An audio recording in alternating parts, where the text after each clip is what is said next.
Mads Hilgers akhirnya ungkap alasan dirinya tolak tawaran naturalisasi dari Timnas Indonesia.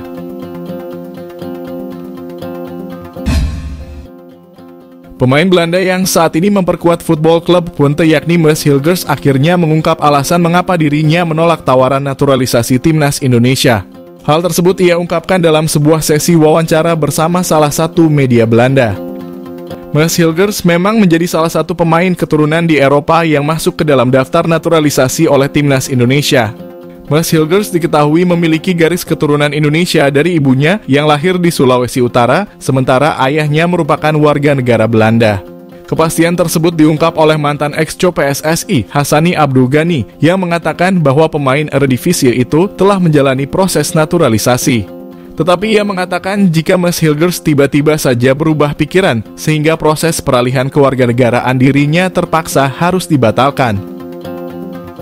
Pemain 22 tahun itu saat ini selalu menjadi andalan di lini pertahanan kontestan Liga Belanda yakni Football Club Twente.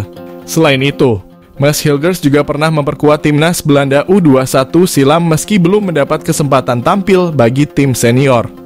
Namun setelah beberapa waktu lalu membatalkan proses naturalisasi tanpa alasan, kini ia mengungkap kenapa dirinya mengambil keputusan tersebut. Mads Hilgers menjelaskan bahwa dirinya masih terbuka untuk membela timnas Indonesia di masa depan, tetapi untuk waktu dekat menurutnya itu tidak mungkin dilakukan. Mads Hilgers masih ingin menunggu panggilan untuk memperkuat timnas Belanda, apalagi Mads Hilgers masih berusia cukup muda yakni 22 tahun. Dia kemudian memberi contoh kasus rekannya yakni Mats Wiever yang akhirnya dipanggil timnas Belanda meski belum sekalipun bermain untuk tim junior. Mats Wiever diketahui baru mendapat kesempatan untuk tampil di tim senior Belanda saat berusia 23 tahun dan kini telah mencatatkan 7 penampilan dan 1 gol.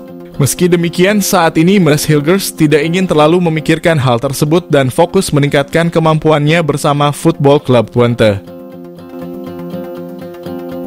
Maarten Paes dan Cirus Margono gabung, masalah kiper timnas Indonesia tuntas.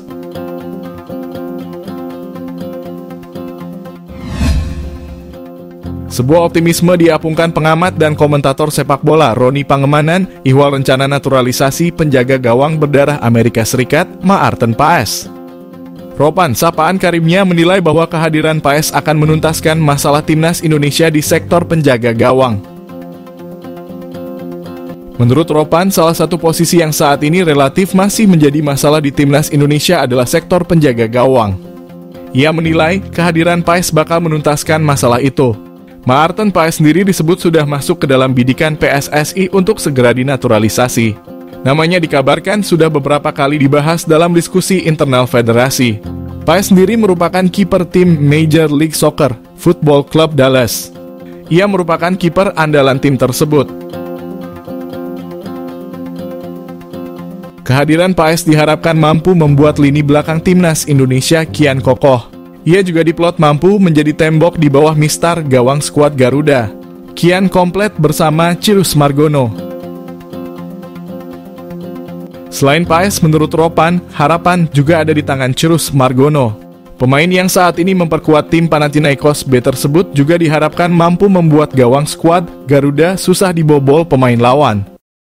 Ketua PSSI sebut kekuatan timnas Indonesia sudah komplit untuk Piala Asia 2023. Ketua Umum PSSI Erick Thohir optimistis timnas Indonesia akan memberikan penampilan terbaik di Piala Asia. Erick yakin dengan bergabungnya 3 pemain naturalisasi, yakni Justin Hubner, Sandy Walsh, dan Elkan Bagot membuat timnas makin kuat.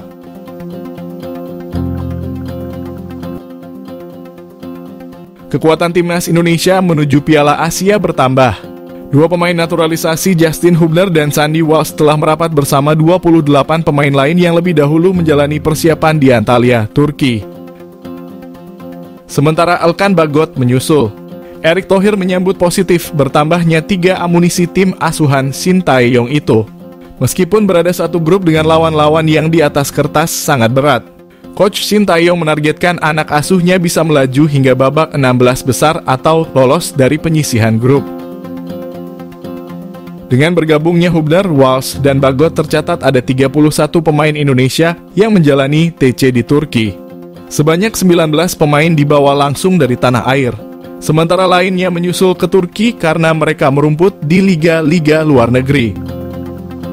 Seperti Ivar Jenner, Rafael Struijk, Jordi Amat, dan Saine Patinama. Rencananya hanya 26 pemain yang pasti dibawa coach STY ke Piala Asia. Seleksi akhir akan ditentukan sebelum turnamen berlangsung. Oga berharap banyak PSSI sadar kualitas timnas Indonesia.